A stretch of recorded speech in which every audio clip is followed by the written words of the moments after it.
espero que todo vaya tranquilos. Con manera de aviso, recuerden que este próximo lunes van a su primer pruebita, ya que no se pudo hacer el lunes de la presente.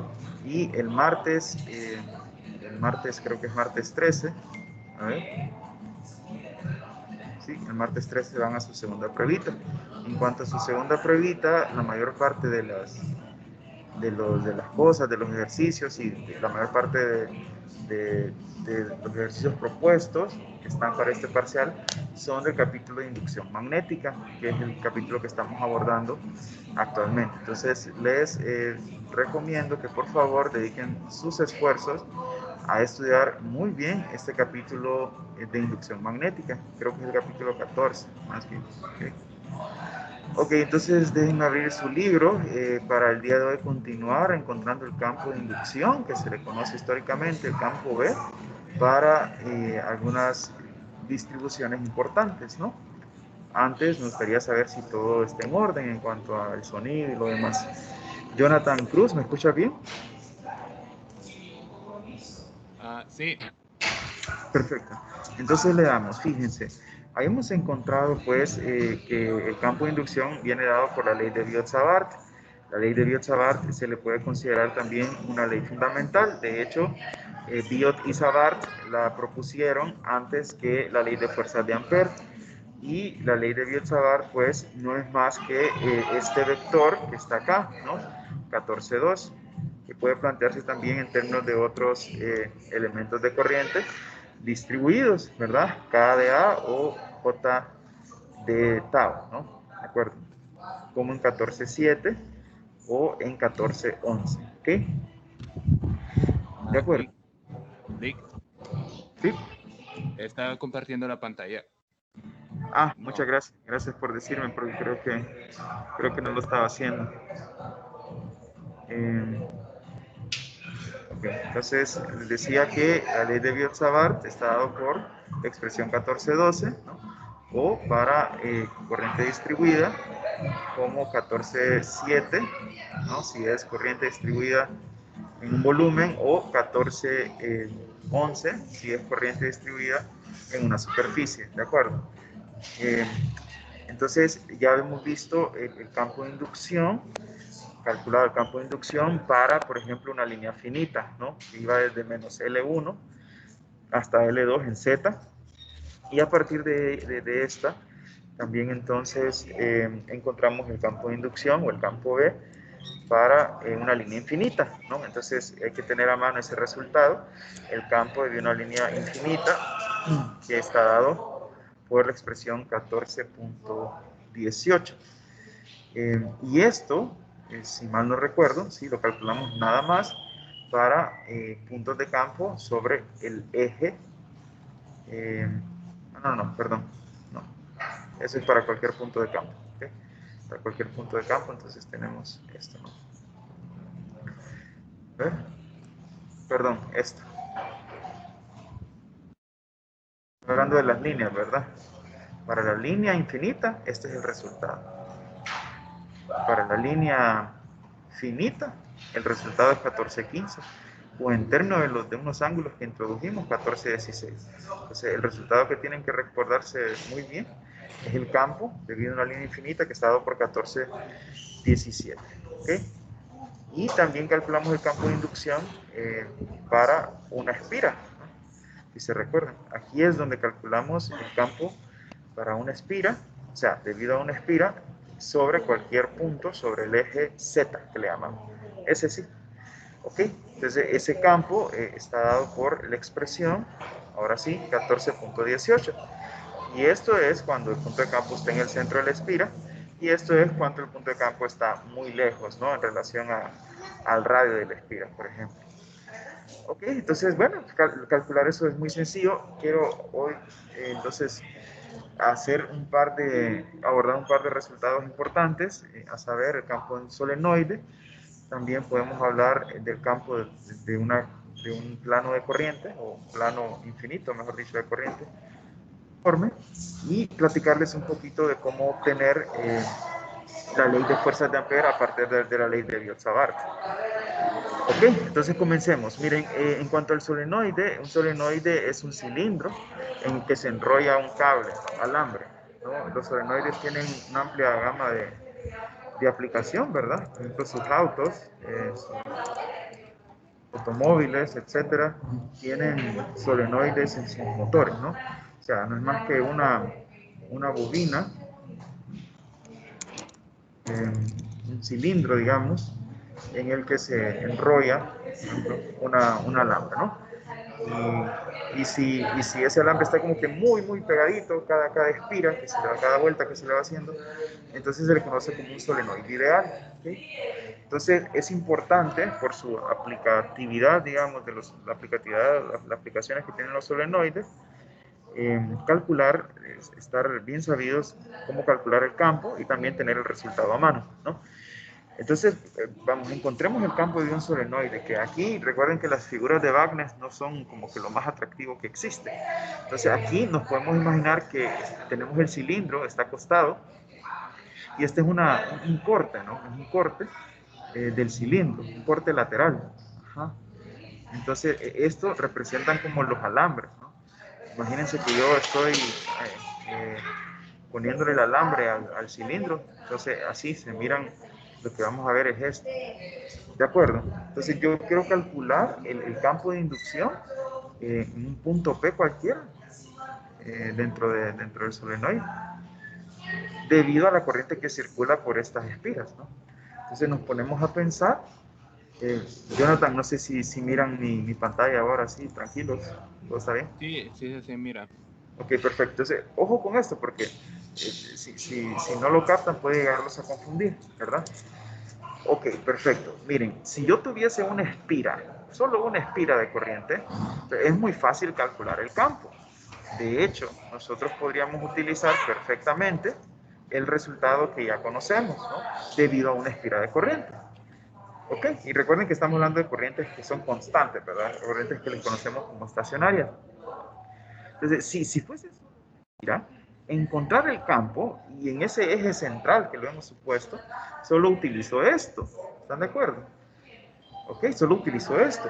Pero este caso es como que más complejo en el sentido de que no solo tenemos una espira, sino que vamos a tener, digamos, n mayúscula espiras, ¿no? Entonces, pero es fácil conocer el campo también porque lo que tenemos que hacer nada más es sumar, ¿no? Sumar en espiras. Entonces, en vez de decir que tenemos n mayúscula espiral, lo que es más como que congruente es conocer la geometría. Lo más consecuente, lo más común es conocer la longitud, por ejemplo, del solenoide. Entonces, si tiene una longitud L mayúscula y tenemos n mayúscula vueltas, entonces n minúscula lo vamos a definir como las vueltas por unidad de longitud, ¿no? ¿Están de acuerdo?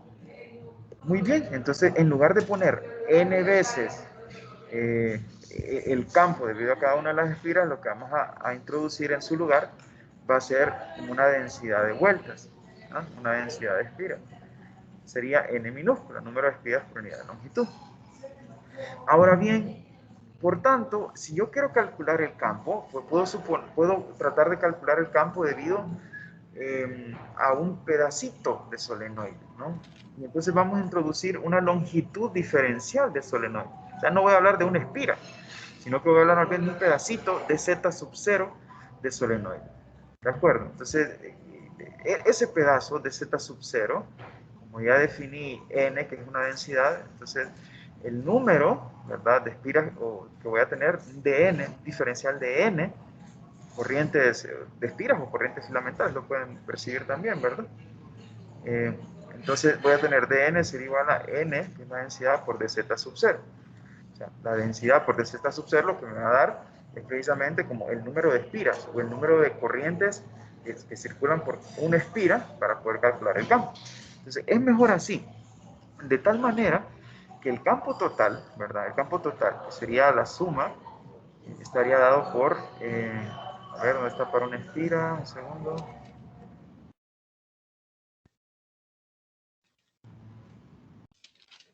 Aquí está. Entonces tendría yo que tener, miren, sería mu sub 0, voy a copiarlo por aquí para tenerlo a la vista. mu sub 0 y prima al cuadrado entre 2 a sub 0 z cuadrado a la 3 media. Este resultado ya lo obtuvimos. Pero no quiero copiarlo, pero está un poco lento esto. Este es el resultado campo de inducción debido a una espira.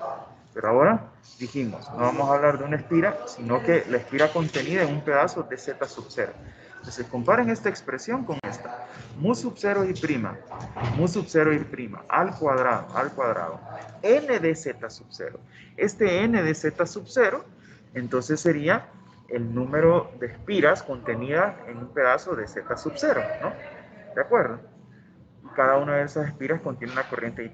Entonces es como la mismita expresión entre 2 al cuadrado, z cuadrado, al cuadrado es el radio de cada una de las espiras, recuerden. Y z hacía referencia, si se recuerdan ustedes, a la distancia, si es una espira, desde la espira que la localizamos en z igual a 0 hasta el punto de campo. Entonces aquí vamos a tener una ligera variación, porque le vamos a llamar, en vez de z, ¿verdad? Vamos a suponer que el punto de campo esté en una distancia z sub p, el origen que queda aquí como que en un lado, en un extremo del solenoide. Entonces esta va a ser z sub p, y z sub 0 es la distancia que va desde mi origen, ¿no? Desde mi origen hasta el elemento de z sub 0. Por tanto, lo que me interesa a mí no sería ya z, ¿no? En el caso de una espira, sino que lo que me interesa es esta distancia entre este elemento fuente y este elemento de campo, que claramente es z sub p. De tal manera que ahora lo que voy a obtener es esta expresión. Permítanme, ya la perdí. Es esta expresión, o sea, en vez de z, antes nuestra fuente, nuestra espira única, estaba en z igual a 0. Pero ahora no, ahora mi pedazo de espira está en z sub 0, de tal manera que la distancia relativa es z sub p menos z sub 0. Espero que no haya problema, ¿no? Es lo mismito, incluso podrían pensar como que fuese una sola espira aquí que ya no está en el origen, entonces el campo sería como el de arriba. Ahora, no pongan una espira, sino que pongan un pedazo de solenoide que tiene algunas espiras, ¿no? Entonces, esto es lo que tiene, muy sencillo. Entonces, lo que tenemos que hacer ahora es simplemente integrar esto, ¿no? Integrar esto en dz sub 0, que es, digamos, nuestro pedazo de solenoide. Hola, Pablo. ¿De acuerdo? Entonces, para integrar eso, pues, ¿de dónde a dónde voy a integrar? Pues, mi pedazo de solenoide de z sub 0, pues lo voy a integrar desde, como aquí puse el origen espacial, desde 0 hasta lo que mida, ¿no? De 0 a L. Y listo, ya está listo, podemos integrar esto. Antes conviene, si se fijan, es una integral en z sub 0. Pues, compas, espero que me estén siguiendo. ¿Me están siguiendo? Sí. Ah, perfecto. Entonces, miren, puedo hacer un cambio de variable. Puedo introducir aquí una variable z', de hecho así lo hace Wagner, z', que está dado por z sub p, o sea, la distancia o la coordenada del punto z, la coordenada z del punto P, del punto de campo, menos z sub 0, que es donde está mi pedazo de solenoide, ¿no? Z' igual a z sub P menos z sub 0. Entonces, si lo cambio, me quedaría así. Ya simplificó algo, ¿no? Además que, si hago ese cambio de variable, entonces, lo otro que tengo que encontrar es el elemento diferencial, ¿no? O sea, de z sub 0, si z' es z sub P menos z sub 0, entonces de z sub 0 quedaría el mismo de z', ¿no? Solo que de signo cambiado, si no estoy mal. Por un lado. Y por otro lado, lo que hay que ver son las variables de integración, ¿no? Porque si lo quiero integrar de una vez, ¿verdad? Si aquí tenía 0 para z sub 0, entonces ahora ¿cuánto vale z'? Eso es lo único que hay que ver. Yo creo que bien lo podemos ver aquí, así rapidito, ¿no? La transformación que he propuesto es z', z' igual a z sub p menos z sub 0.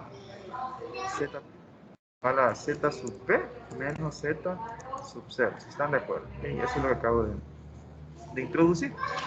Y con ello, pues, podría ahora encontrar cuánto es de z', ¿no? Eso lo necesito también. Y de z' sería igual a menos de z sub 0, ¿no? Por un lado. Ahora, en cuanto a los límites de integración, antes tenía desde z sub 0 igual a 0, ¿no? Entonces, desde z sub 0 igual a 0, ahora, ¿cuánto vale mi variable nueva? ¿Cuánto vale z'? Ok, ¿cuánto vale z'? ¿Cuánto vale? Si z sub 0 es igual a 0, z' sería igual a ¿cuánto? Z sub P. Z sub P, perdón. Es que les dije que estoy en un lugar público, ¿verdad? Menos Ahora Z bien, sub si P. z sub 0, en el límite inferior, era igual a L, ¿cuánto vale z'? ¿Cuánto vale z' si z sub 0 es igual a L? Vale z sub P menos L, ¿de acuerdo? Entonces, esto es lo que está acá. Solo hay una diferencia, que nosotros lo podemos integrar de z sub P hasta z sub P menos L. Pero el autor propone al contrario. Entonces, si lo pongo al revés, los límites de integración, le tengo que quitar el signo. ¿Están de acuerdo? Cambiar el signo. Por tanto, ya no va a salir este signo, sino que lo ha puesto positivo y invierto los límites de integración. Ok. O le cambio el signo al integral. Entonces, pueden hacerlo de esta manera, ¿no?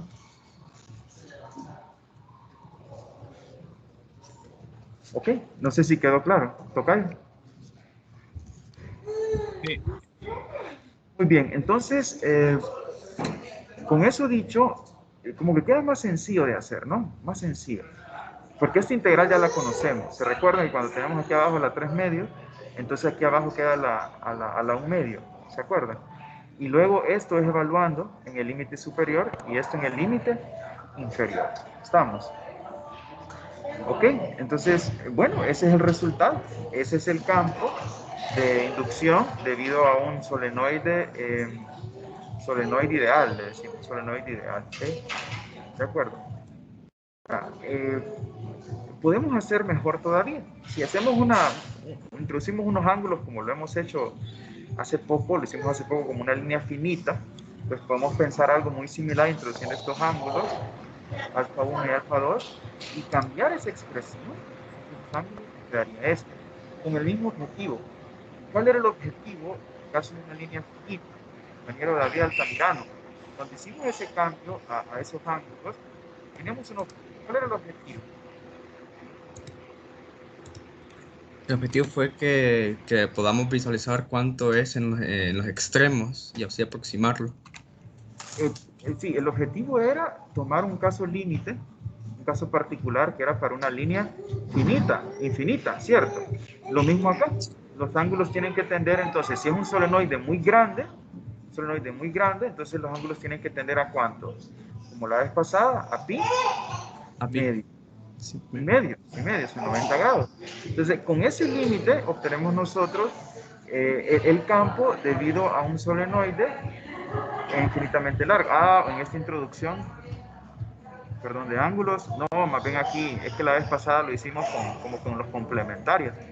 Entonces, si esto se aleja muchísimo, más bien este ángulo no tiende a 90, tiende a cero. 0. Y este Sí. también a 0, ¿cierto? Entonces, por tanto, lo que no quedaría es este campo. Lo que es importante recalcar aquí es lo siguiente, compas. Si tenemos un solenoide ideal infinitamente largo, el campo es aproximadamente constante e independiente de la localización del punto P. ¿De acuerdo? Entonces, claro, si tenemos un solenoide muy largo, entonces ya podemos nosotros decir, entonces el campo es aproximadamente constante. ¿De acuerdo? Dentro del solenoide.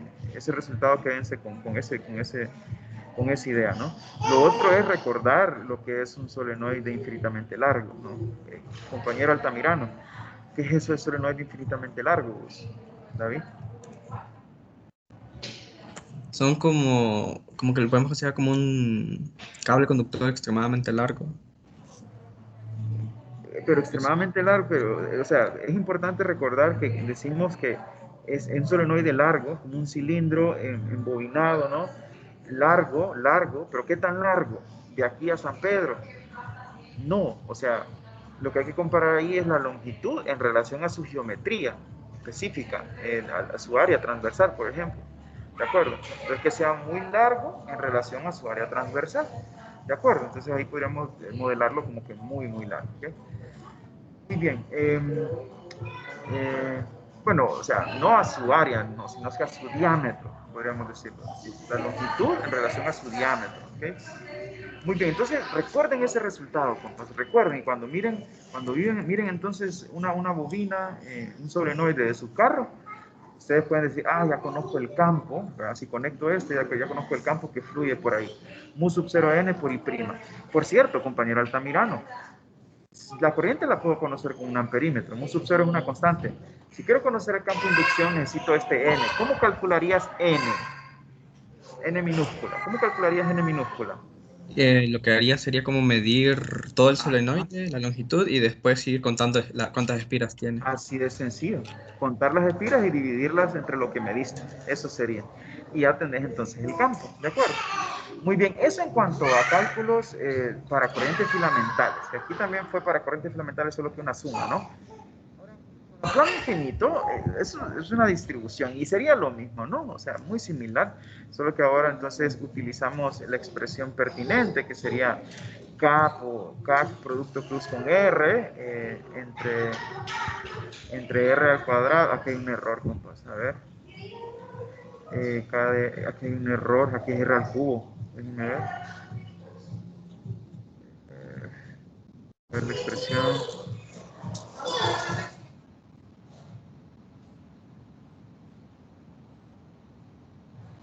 Y de S es K de A, ¿verdad? K de A cruz R. Aquí hay un error, entonces, compas, a ver. Ah, no, R unitario entre R al cuadrado. Ese está bien. Aquí es donde está el error, ¿se fijan, va? Le falta El el- unitario. Sí, le falta el unitario, correcto. Ese es el error. Yo había visto el error eh, como que este estaba bien, pero aquí le faltó el cubo. Vimos el error de manera diferente, pero al final es un error. Con eso dicho, ¿qué es lo que hay que plantear? Hay que plantear el vector de posición relativa. No sé, compas, no sé, yo creo que ya de tantos años que esta cuestión es como que bien rutinaria, ¿no? El vector de posición relativa hasta puede cansar un poquito. Y el vector K. El vector K que circula en la placa infinita ya está dada, ¿verdad? Y nos están diciendo que consideren que esa corriente es simplemente K' en Y unitaria. Entonces, si lo pensamos, podemos imaginarnos como sigue. Yo repito, compas, ténganle paciencia a Wagner con esto, porque sus dibujos son como que, puta, hay que tratar de ponerles color y un poquito de imaginación. La placa es esta que está acá, ¿no? O sea, la placa se extiende, digamos, de aquí hasta infinito. Y también viene saliendo de la página, ¿están de acuerdo? Y de hecho, la corriente viene saliendo hacia nosotros. Entonces, nosotros lo que estamos viendo nada más es como un lado de la placa, ¿verdad? Es infinita, o sea, sería como estarla viéndola de frente, como que viene hacia nosotros saliendo la corriente, ¿ok? Entonces, esa es la dirección en Y. Si es en la dirección en y Z es hacia arriba, entonces X tiene que estar hacia la izquierda, ¿están de acuerdo? ¿Ok? Por los momentos este campo no lo hemos encontrado, es lo que queremos encontrar. Pero, con eso dicho, K sub Y, K' sería entonces K en Y unitario. Es lo primero que tenemos que aceptar, que viene saliendo esa corriente, ¿no? Está distribuida en esa superficie y descrita por una densidad K' que es corriente por unidad de qué, por unidad de qué. De longitud. Perfecto, corriente por unidad de longitud perpendicular, ¿ok? Lo que sí está claro es que K es constante, como comúnmente, ¿verdad? Entonces, R', para encontrar R mayúscula necesitamos R', eso sería el, los puntos de la fuente, ¿no? O sea, lo que posiciona a los puntos de la fuente, o sea, el plano. Y en ese caso el elemento diferencial, ¿verdad? Lo tomamos en el plano, por supuesto, y el plano, por cierto, la lámina, convenientemente la ponemos en Z igual a 0. ¿De acuerdo? Igual es independiente, ¿verdad? Si lo ponemos en Z igual a 0, pero matemáticamente es preferible hacerlo así. Entonces sería X' en X más Y' en Y. 0 en Z. Y el punto de campo sí lo vamos a poner en cualquier lado, ¿no? En X, Y, Z. En X, Y, Z. O sea, X en X más Y en Y más Z en Z. De tal manera que el vector de posición relativa sería esto menos esto, ¿no? Esto menos esto. Entonces quedaría así, X menos X', Y menos Y', y Z en Z unitario. Lo único diferente va a ser la componente en Z, ¿por qué? No hay componente en Z para el vector de posición fuente, ¿no? El elemento diferencial fuente. Ok, entonces R al cuadrado sería esto, ¿no? Y el diferencial de área, ¿no? Porque es K diferencial de área, K de A, entonces sería de X' de Y'. Entonces lo que necesitamos primero es el integrando, recuerdan que es K cruz R vector, K cruz R vector. No voy a ponerlo, pero saben que es K cruz R vector. K es K' en Y, ¿no? Y R vector tiene tres componentes, X, Y, Z. X, Y y Z. Pero como este solo tiene una componente K, entonces lo podemos hacer por propiedad distributiva, ¿no? Entonces primero sería Y cruz, aquí sería Y cruz X. ¿Cuánto es Y cruz X? Y cruz X es Menos Z. menos Z, ajá, y la otra ¿cuál quedaría? Quedaría Y cruz Y. ¿Cuánto es eso? 0. 0. Y Y cruz Z. ¿Cuánto es Y cruz Z? X. X, ¿de acuerdo? Entonces, el producto cruz simplemente quedaría, de acuerdo a lo que me acaban de decir, Z en X más X menos X' en Z, ¿no? El producto cruz en Y se hace 0, ¿de acuerdo? Entonces, con eso dicho, esperen, me voy a mover de mesa por un segundito.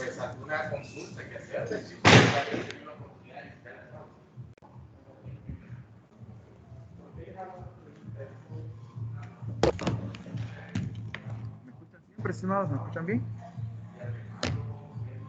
Select. Ok, entonces, miren que aquí hay otro error de Wagner. Wagner tiene como que 1500 errores. A ver, porque a nosotros nos quedó Y cruz X. Y cruz X es menos Z. Ah, sí, sí, lo que pasa es que cambió esto aquí, nada más el signo. No, está bien. En lugar de poner menos Z, puso X' menos X. Y la otra en X unitario. Está bien. Muy bien, entonces la integral quedaría esto, que es K cruz R, entre R al cubo, ¿no? Estamos bien por los momentos. Ahora, lo único que se requiere es, como de costumbre, integral. Integral. O sea, si ustedes llegan hasta aquí, pues ya es buena parte del trabajo, ¿no? Ahora, comúnmente tienes, cuando hablamos de cuestiones infinitas, hay simetrías, ¿no? Hay simetrías en la integración que pueden ayudarnos a resolver precisamente esas integrales feas.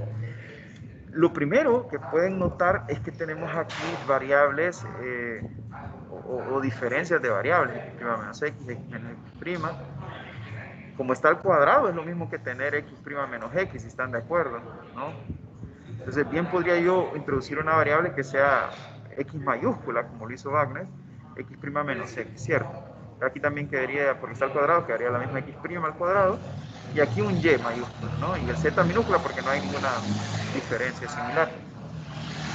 El punto es que si lo hacemos así, noten lo siguiente. Aquí, ojo con esto. Como va de menos infinito a infinito, ¿qué integral o en qué dirección tendría una simetría tal que me dé 0 la integración? ¿En x unitario o en z unitario? En Z La unitario. condición es Unitario. que el integrando sea una función Impar. correcto, que sea una función impar.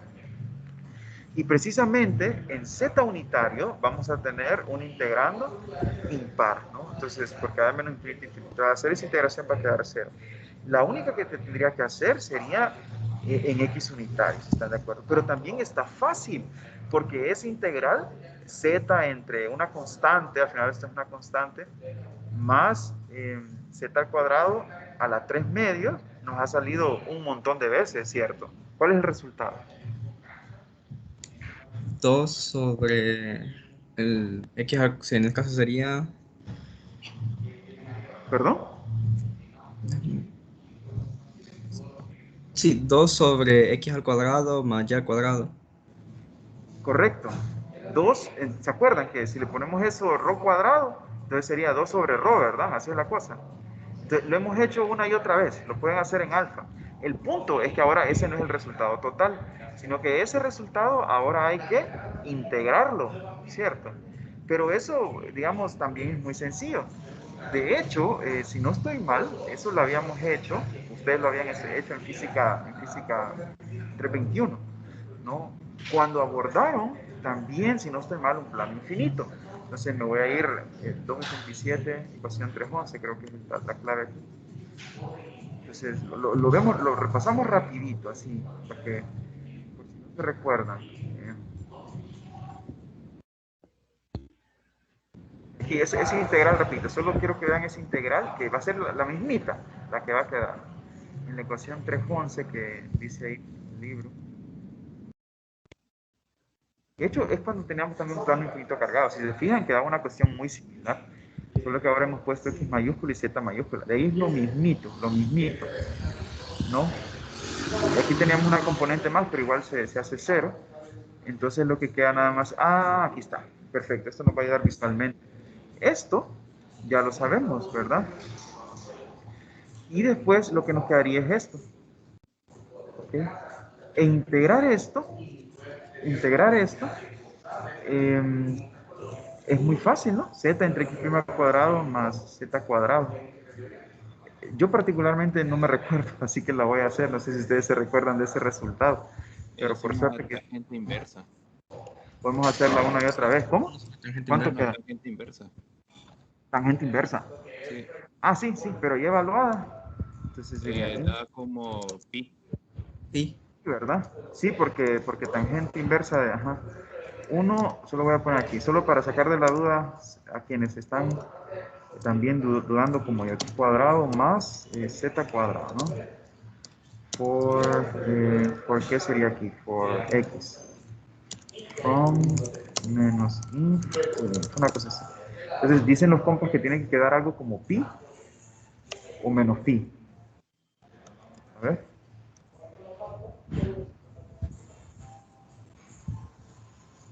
Mm, mm,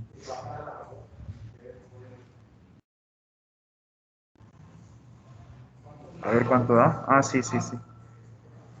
Entonces da pi por la raíz de 1 entre z por z, ¿verdad? Entonces da pi, es correcto. Entonces el resultado es pi, ¿no? Entonces para nosotros también ese va a ser el resultado. Volviendo a nuestro caso particular, yo solo lo había puesto para recordarnos un poquito de las integrales, que recuerden, si tienen dudas, se remiten a la ecuación 3.11, ahí sale una integral idéntica, ¿no? Entonces, lo que resulta ahí, pues, va a ser pi, precisamente. Entonces, por el resultado anterior del otro integral, que daba 2 sobre algo, entonces va a quedar, se cancela el pi, y va a quedar un medio, ¿no? 2 entre 4. Por tanto, lo que quedaría nada más es un medio de mu sub 0 k'. Y también hay que decirlo que va a depender de z. Si z es mayor que 0 o si es menor que 0, entonces vamos a tener dos resultados, ¿no? Que sea más, si z es mayor que 0, o menos, si z es menor que 0. O, de manera más elegante, lo pueden poner de esta manera, ¿no? Si z es mayor que 0, entonces de esta forma, o si z es menor que 0, de esta forma nos va a salir el signo negativo. El punto es que el campo, si se fijan, es particularmente pues, interesante, porque si tenemos una lámina de corriente infinita, muy grande, el campo es constante y se dirige hacia la derecha o hacia la izquierda, viéndolo de esta forma, ¿no? O sea, en X positivo sería hacia la izquierda, X, o en X negativo, ¿no? Si Z es mayor que 0, o sea, arriba de la lámina, va entonces hacia la izquierda y abajo de la lámina va hacia la derecha. Y el campo es constante, ¿de acuerdo? Claro que no hay nada que tenga un campo así, ¿verdad? Esta es una cuestión totalmente ideal. Pero si tienen una lámina de corriente y la corriente va saliendo hacia nosotros, el campo se va a ver aproximadamente así, ¿ok? Para finalizar, quiero comentarles un poquito sobre esta ley de Biot-Savart y también sobre la fuerza de Lorentz. Ok, fíjense, el campo de inducción está dado por mu sub 0 entre 4pi por la integral de I de S cruz R, ¿se recuerdan? I de S cruz R, ¿no? Pero puedo usar también la forma de J cruz R de tau, o sea, en vez de IDS poner J de tau, y es lo que está acá. Y se acuerdan que J, esto es muy reciente para nosotros, no lo han hecho en prueba, pero han practicado, que J es ρ por V, donde ves la velocidad de las cargas en movimiento, ¿no? Entonces, esto que está acá, así como está, no nos ayuda en mucho, ¿verdad? La verdad que no nos ayuda en mucho, pero podemos hacer un par de suposiciones, ¿no? Supongamos que están las cargas contenidas en un volumen pequeño, sería como un objeto, pueden pensarlo, en movimiento, pero que sea pequeño, ¿no? En tal caso, R' sería aproximadamente constante, el mismo para todos los puntos, ¿no? Desde el objeto pequeño. Y lo mismo podemos decir de los vectores de posición relativa. Y si eso es así, podemos entonces sacar de la integración todo lo que es independiente y solo integrar ρ de tau. Y la cosa es que el integral de ρ de tau es la carga misma, la carga neta, o sea, el momento monopolar, pues, ¿de acuerdo? Del objeto pequeño. Entonces, esto es lo que vamos a obtener. El campo de inducción, entonces, este que está acá, 1428, es el campo de inducción debido a una carga en movimiento. Ojo, porque esto lo hicimos así como que bien fácil, pero en realidad no es tan sencillo, en el sentido de que esta cuestión se cumple nada más si la carga va con velocidad constante y a bajas velocidades, ¿verdad? Eso es importante decirlo. Cuando la velocidad ya es relativista, ya no se cumple, en primer lugar. Y cuando está acelerada, tampoco, ¿no? Porque ya estamos hablando de electrodinámica. Pero es útil entonces reconocer que esto sirve cuando tenemos una carga en movimiento a velocidad constante, no acelerada, y a velocidades no relativistas, ¿ok? Por un lado. Y por otro lado, podemos ver también que esto se parece mucho a la ley de Biot-Savart, que dice que es mu sub 0, ¿verdad? Un diferencial, si aquí tenemos un diferencial de B y tomamos la ley de Biot-Savart, dB, mu superior entre 4pi por IDS cruz R entre R cuadrado, IDS cruz R entre R cuadrado. Al comparar las dos, vemos que hay una equivalencia, creo que esta ecuación no la había presentado Wagner, que IDS' es igual a Q' de B, B', mejor dicho. En otras palabras, se ha encontrado que una carga puntual en movimiento es equivalente a un elemento de corriente. Eso es interesante. Una vez más, se ha encontrado que una carga puntual en movimiento es equivalente a un elemento de corriente. Y esta es la conexión cuantitativa. Creo que eso no lo había mencionado Wagner, solamente IDS, KdA, ρ de B, ¿no? Pero es importante que lo tomen en cuenta.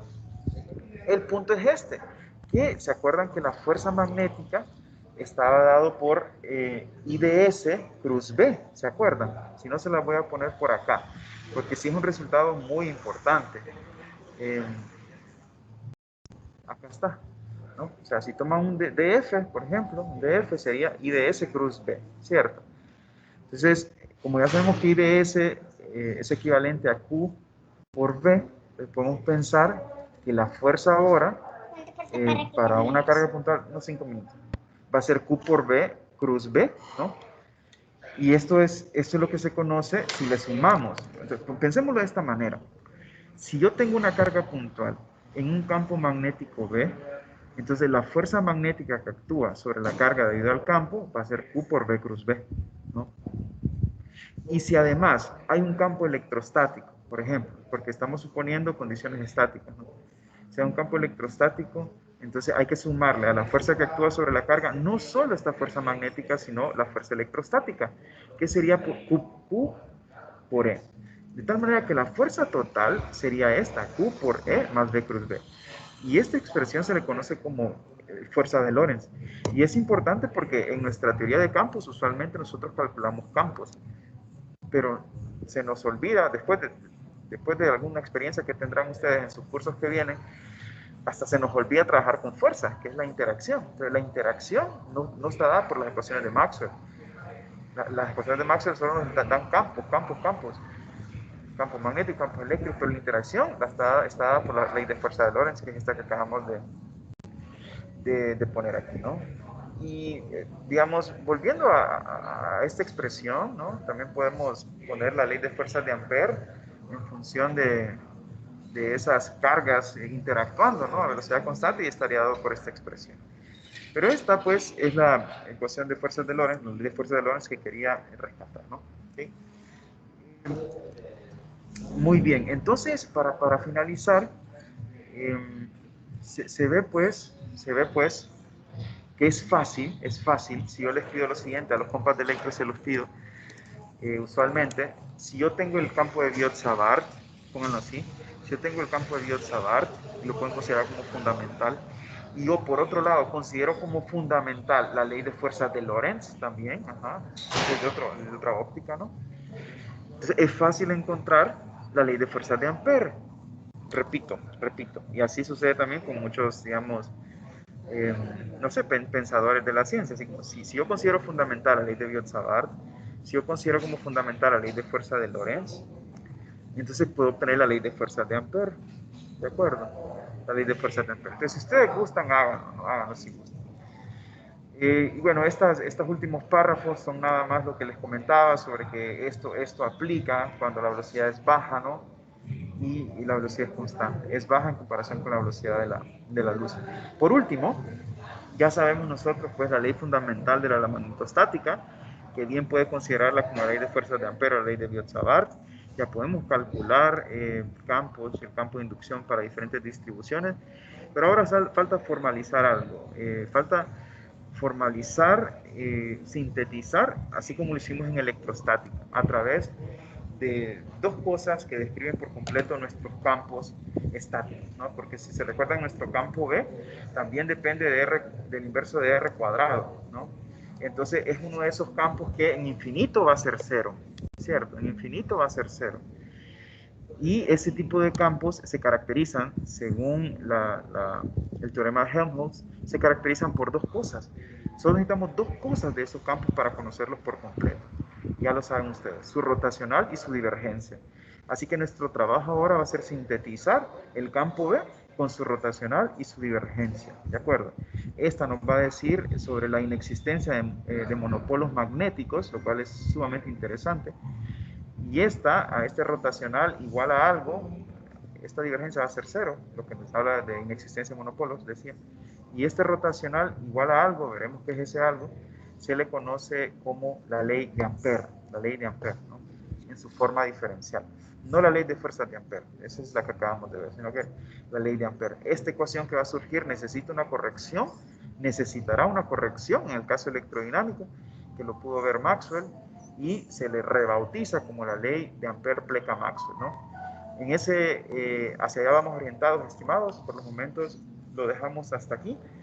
En cuanto a nuestro estudio, lo que necesitamos es practicar. Ya no hay más que decir, Solo hay que practicar. Ya hemos obtenido resultados imprescindibles, importantísimos para resolver problemas más complejos y para estudiar, digamos, la metodología a abordar en los problemas, que es la mismita, es vectorial, es plantear los vectores y hacerlas integrar.